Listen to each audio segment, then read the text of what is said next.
what you have learned. So how do you sustain capacity building? They come and participate in a workshop. One technique we used was every lecture we give to them at a workshop was pre-recorded in a video. When they go away, we gave them a CD or a DVD with the same lectures which they can repeat. They can repeatedly listen to those and learn or improve what they learn. And technical support. Some technical support was necessary to spend 2-3 days there.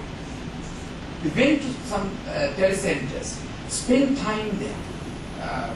Sometimes we have to sleep in telecenters. That was the only best accommodation, actually better than some 3 stars in hospital or 5 stars. They were really welcoming our service. Content and services deployment, which is very important for telecenter to attract people.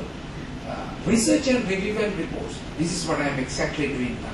I am also doing a bit of advocacy, bringing the telecenter focus into Sri Lanka evaluation. So this is an advocacy action to present this paper. So collaborative network action.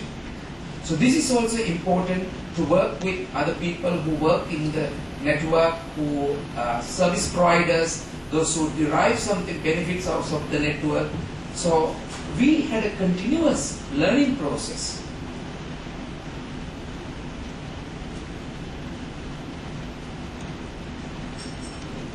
So let's go down to the macro level. A Nanasala, a telecenter, was an isolated player. We developed a model how and with whom that we can network them with. Support agencies like ICTA or the RIT teams and RIT community organizations. Doing the local networking. Before we go into external networking, network the Nanasala to their own community. There were some people 5 houses away from the Nanasala telecenter, they did not know or they did not visit. So we had to go and make some presentation, show an evening drama on a multimedia project to bring the people in and network them. So many techniques which we did through our learning.